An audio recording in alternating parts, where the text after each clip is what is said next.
Good.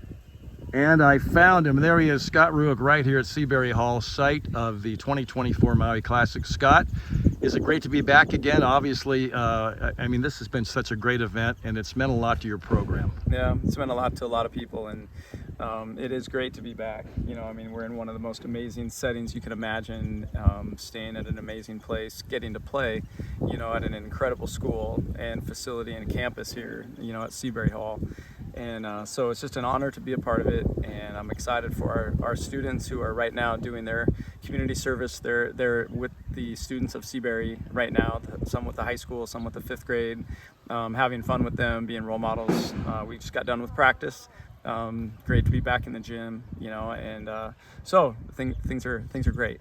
What's it mean for the program in regards to college basketball, the fact that you guys host a tournament like this, and you've had some, high-end teams you do every time. You've got a couple of really good ones this time. Yeah. Well, I don't know what it means for all of college basketball, but for us it means a lot, and it's very special to have the opportunity to host a tournament like this, and a real honor to get to partner, with so many great people over here with Vertical Sports and Ben Pregnell, and his whole staff has just done an amazing job over the years. I mean, this is year 8, of our tournament. It would be 9, had it not been for COVID, and so it's been this long-standing relationship now, that means a lot to us, certainly as a part of our recruiting process, and it means a lot to our opponents that have gotten to come over and be a part of it. And the people of Maui have come to support us so well. It's I think in some ways we've become a small part of the fabric, that's an event that they can look forward to every year. I think it even means a lot to our officials, who get to come over and be here for a few days, which makes me happy too. All right, Scott Rueck, our guest here on the Beaver Sports Podcast. A couple of years ago, in August, after you came over here with a really good team, there was the big Lahaina fire. And last year, the event that took place here at Seabury Hall was really the first public event on the island. I think I could feel the emotion. I'm sure you did as well. Yeah, it was significant. There was talk about not coming. Certainly it was difficult to find a gym. It was one of the reasons that we partnered with Seabury, is we were looking and they were willing.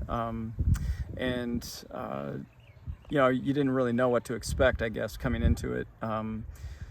It's still, we can't imagine, spending so much time in Lahaina ourselves, right. Playing at the Civic Center for I think three of our years, if not 4. That was a big part of where we were when we were here, and so just can't imagine the devastation. It's so sad. Mm-hmm. And you felt that somberness, but you also felt that hope and that relief, that maybe this little respite into normalcy, with us coming in, and there was such a great atmosphere. And I know that this place is not yet what it was. Certainly there's lots have changed, and the rebuild is going to take years. But for us to come back and bring some joy, some role models, if nothing else, a fun distraction, hopefully that will be positively impactful, for the people that need it. Well, Lahaina's coming back. I mean, they managed to have a men's tournament there with some pretty good teams, so that's exciting. But we're sitting here at Seabury Hall, and we're in a spot that's pretty special to you, mm-hmm. because how many years ago was it when the door to come back to Oregon State, not as a student, but as the head coach? What do you remember about that? Yeah, well, when the job opened, I was on Maui working a basketball camp. Carrie and I were over here. We had worked for NBC basketball camps based out of Spokane, and I was hosting those camps at George Fox at the time, which is where I coached. And I got a call and said, hey, would you like to come work a basketball Maui basketball camp partnered with NBC camps, and you would run the girls camp. And I'm like, on Maui, let's go. This was 2010, and so end of May 2010, and so we were working camp right here at Seabury Hall in that gym. And the morning that the Oregon State job opened, I woke up to a text message, 2 hours or 3 hours behind Pacific time, that the job was open. and it was a friend, that was probably hopeful that I would be excited about that. And so I didn't know what to think at the time. It's like, the one job that I've always thought, that's probably the only place I'd leave George Fox for was my alma mater.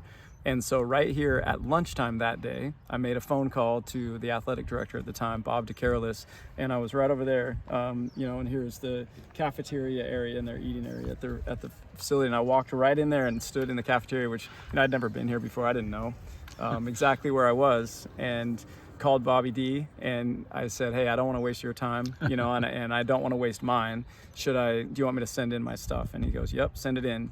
And so I determined, that night actually at dinner, I'll give it a shot. I'll see what they think of this Division III coach at the time.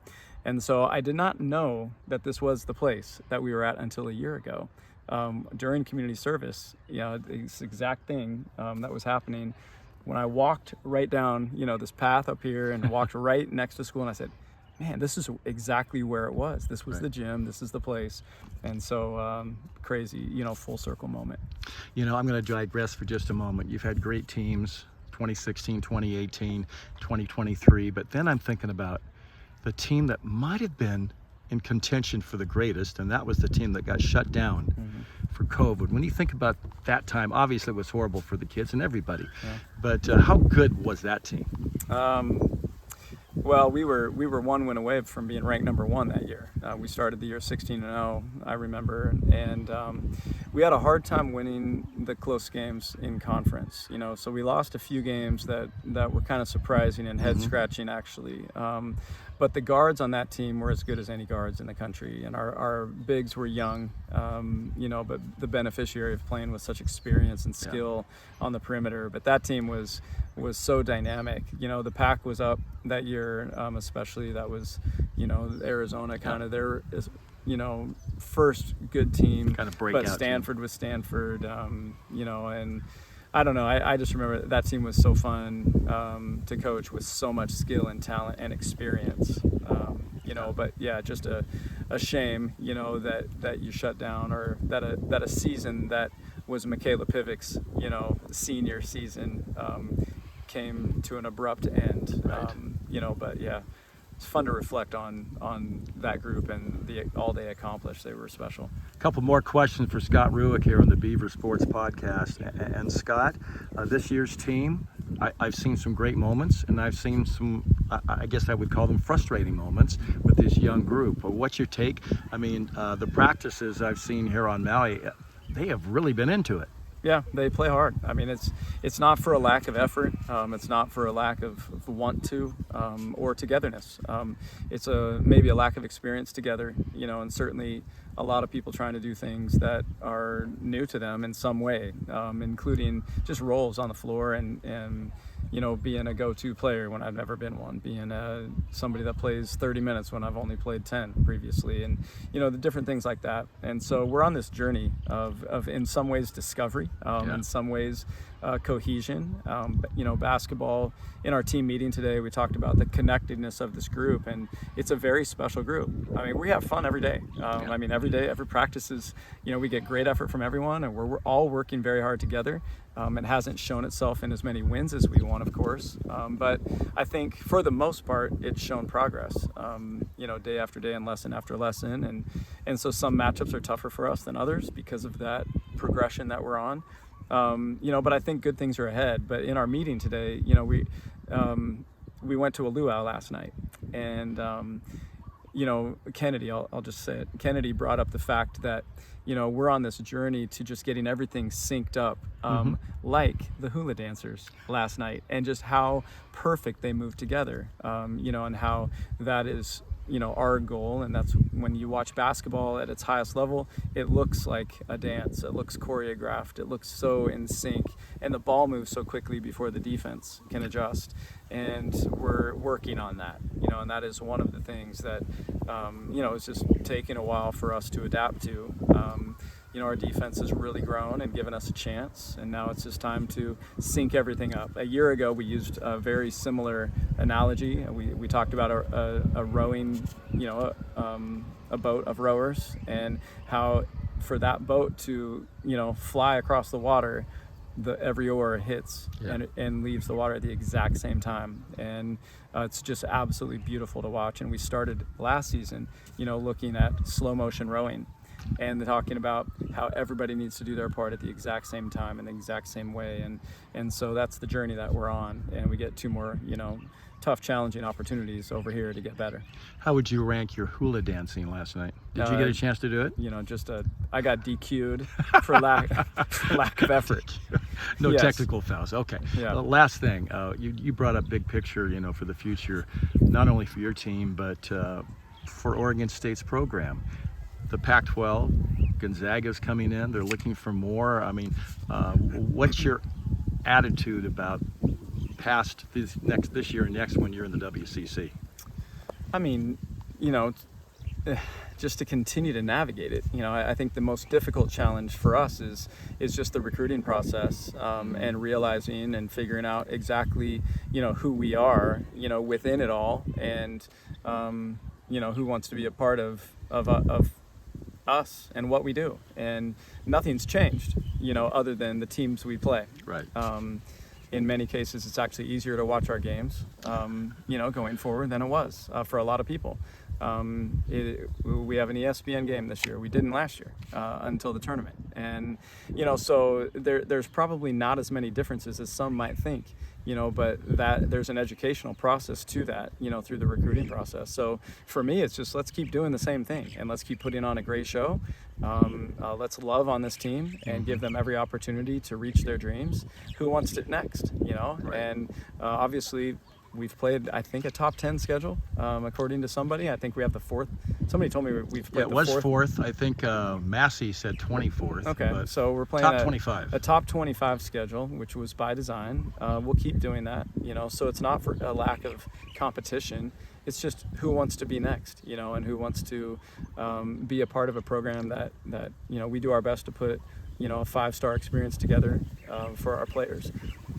Excuse me, and we make pros, and we compete and are supported by the most amazing fans you can imagine. And for me, it's just, with everything moving around us, staying normal in the midst of it, and taking care of people, bottom line. Scott Rueck, thanks for spending time with us on the Beaver Sports Podcast. Have a great holiday and Happy New Year and Merry Christmas. Merry Christmas, Happy Holidays. Thank you, Ron. Same to everybody out there. Go Beavs. All right, stick around, everybody, as we look at, if you look down there far enough, you can see Kahalui and the beautiful island of Maui. Will return with a Christmas surprise as we continue on the Beaver Sports Podcast. It's not a bad thing to pan over to.